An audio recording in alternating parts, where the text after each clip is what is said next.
திருச்செந்தூர் அருகே காயல்பட்டினத்தில் வீடுகளை சூழ்ந்து நிற்கும் மழை நீரால் பொதுமக்கள் தவித்து வருகின்றனர். கூடுதல் தகவல்களை நமது செய்தியாளர் முரளி கணேஷ் வழங்க கேட்கலாம்.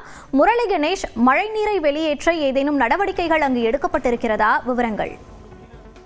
மோனிஷா, வடகிழக்கு பருவமழை தென் மாவட்டங்களில் தீவிரமடைஞ்சிருக்கக்கூடிய நிலையில நேற்று முன்தினம் மாவட்டம் முழுவதும் அதிக அளவுல கனமழை பெய்தது. நேற்று பெரிய அளவுல மாவட்டத்துல பரவலாக மழை பெய்யலை என்று பார்த்தாலும் திருச்செந்தூர் அருகில் இருக்கக்கூடிய காயல்பட்டினத்துல மட்டும் 38 மில்லிமீட்டர் மழையானது பெய்திருக்கிறது. இந்த மழையின் காரணமாக காயல்பட்டினத்தில் இருக்கக்கூடிய பல்வேறு பகுதிகளில் வெள்ள நீரானது தேங்கி இருக்கிறது.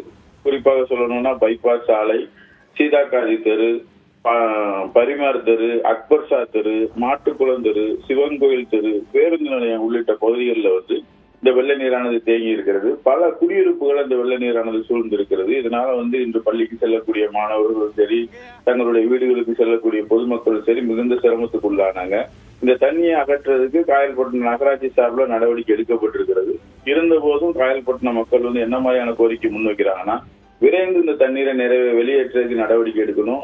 ஆண்டுதோறும் மழை பெய்யும் போது இதே நிலைமை என்பதுதான் இருக்கிறது. வருங்காலங்கள்ல இது போன்று மழை நீர் தேங்காத வண்ணம் இருக்கிறதுக்கான நடவடிக்கைகளை எடுக்கணும் அப்படிங்கிற கோரிக்கையை முன்வைத்திருக்கிறாங்க. மனுஷா, விவரங்களை பதிவு செய்தமைக்கு நன்றி முரளி கணேஷ்.